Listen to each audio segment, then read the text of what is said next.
さすが四代目火影。俺はこの世を滑る者。Hello tout le monde, c'est Black Z, votre serviteur et porte-parole. J'espère que vous allez bien les amis.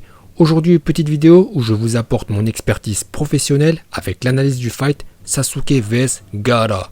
Alors, au début de Naruto, Gaara c'était le meilleur, un vrai psychopathe. Déjà la première fois qu'on l'a vu, il était perché sur un arbre.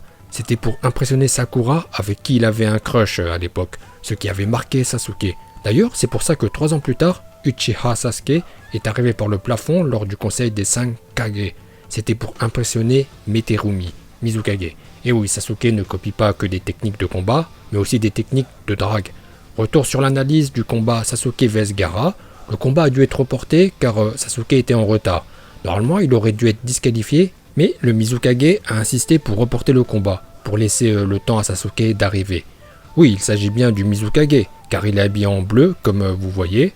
Ensuite, après le fight Temari vs Shikamaru, Sasuke n'est toujours pas là. Le Mizukage demande d'attendre 10 minutes de plus. Hokage accepte et l'arbitre est prévenu. Le public s'impatiente quand tout à coup faut leur rentrer en scène Sasuke et Kakashi sous une tornade de feuilles, symbole de Konoha, comme l'avait décrété Madara à l'époque. Trop stylé l'arrivée de Sasuke et Kakashi, comme celle de Zabuza Momochi qui est arrivé sur son épée plantée sur un arbre.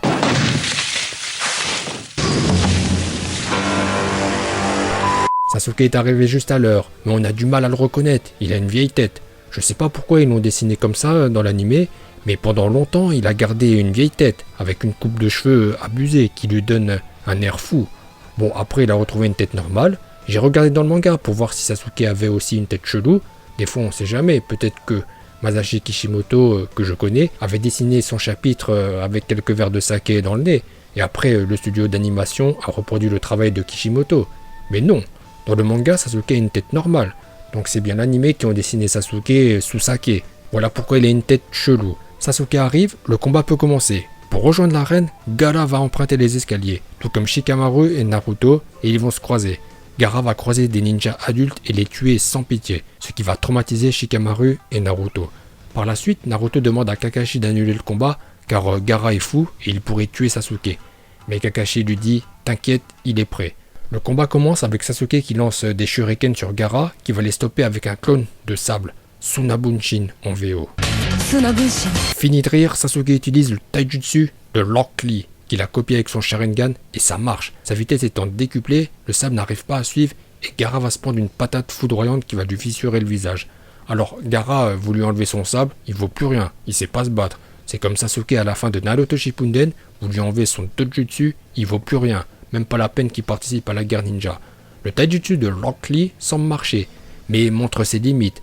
En effet, ce n'est pas avec du taijutsu que Sasuke peut battre Gaara. Sinon, Rock Lee l'aurait déjà battu. Mais ce ne fut pas le cas, car il s'est bien défendu, certes, mais si son maître Kechimayu Sensei n'était pas intervenu, il serait décédé. Gaara va se protéger dans une boule de sable hyper solide, car il en a marre de se prendre des coups. Dès lors, le taijutsu ne marche plus. Sasuke va nous dévoiler les résultats de son entraînement. Pour ce faire, il va grimper tout en haut de l'arène et composer les mudras suivants.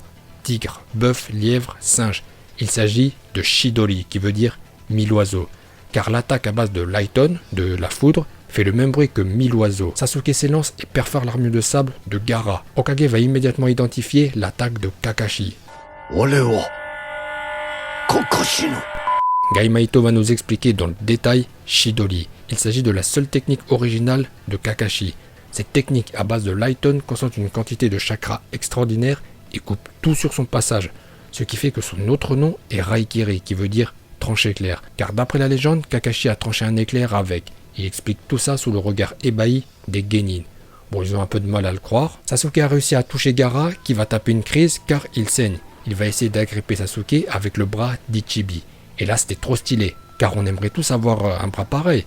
Imaginez un peu la réaction du public avec un tel bras. En passant, Sasuke va croiser le regard d'Ichibi. Et il s'est chié dessus. Mais c'est normal. Bref, le public n'aura pas trop l'occasion de continuer à savourer le spectacle qui va suivre, car Kabuto lance les hostilités avec un genjutsu qui va endormir le public. Seuls les ninjas vont pas dormir et interrompent le genjutsu.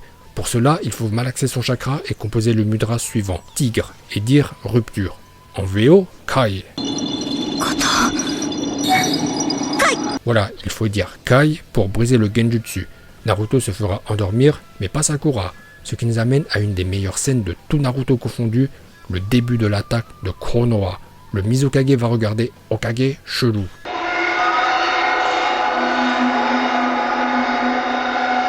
Et c'est parti pour les hostilités. Par contre, Guy a déconné, il aurait dû direct ouvrir la 7ème porte et utiliser le tic du Zénith pour dégommer Orochimaru et sauver Sandaime et Konoha.